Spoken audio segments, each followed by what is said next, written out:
कसले भावनी जसं की सांगितलेलं आहे की 5 ते 10 कोटीची वाल्मिक कराडच्या एन्काउंटरसाठी ऑफर होती. तो 5 से 10 क्या 20, 30, 50 कोटी पण ऑफर देऊ शकतात. क्योंकि आज किती जरी केला तो आज पोलीस लोकांकडे सगळे लोकांची कुंडली असते. आणि कसले भाऊ जे जे म्हणताय गृहमंत्री साहेबांना ते सगळी गोष्टीची चौकशी करायली पाहिजे. किती सत्य आहे, किती इसमें खरं आहे, किती खोटं आहे, सगळे लोकांच्या समोर आणावं लागेल आणि याच्यावरती कारवाई करावं लागेल. ज्या ज्या लोकांच्या तो नाव घेत आहे त्या लोकांवरती कारवाई करणे गरजेचे आहे आज.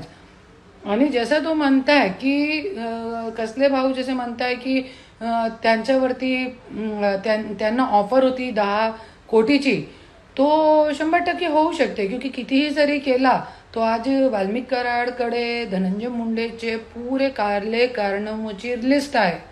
तो 100% असा होऊ शकता मला असं वाटते. क्योंकि पोलीस अधिकाऱ्यांना हाताखाली घेऊन दबावाखाली घेऊन तुमच्या ट्रान्सफर इधर करून टाकू तिथे करून टाकू हे सगळे दबावाखाली काम करावं लागते. आणि या गोष्टीमुळे दबावाखाली काम करण्यामुळे बहुतेक पोलीस अधिकाऱ्यांनी आत्महत्या पण केलेली आहे.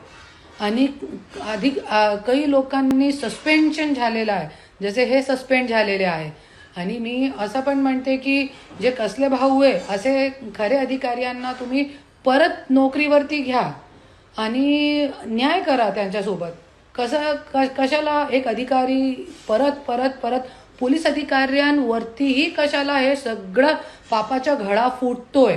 एक मंत्रीचा राजीनामा होत नाही, त्यांची आमदारकी जात नाही, पण दरवेळे काय पण झाला पोलीस अधिकाऱ्यांच्या तुम्ही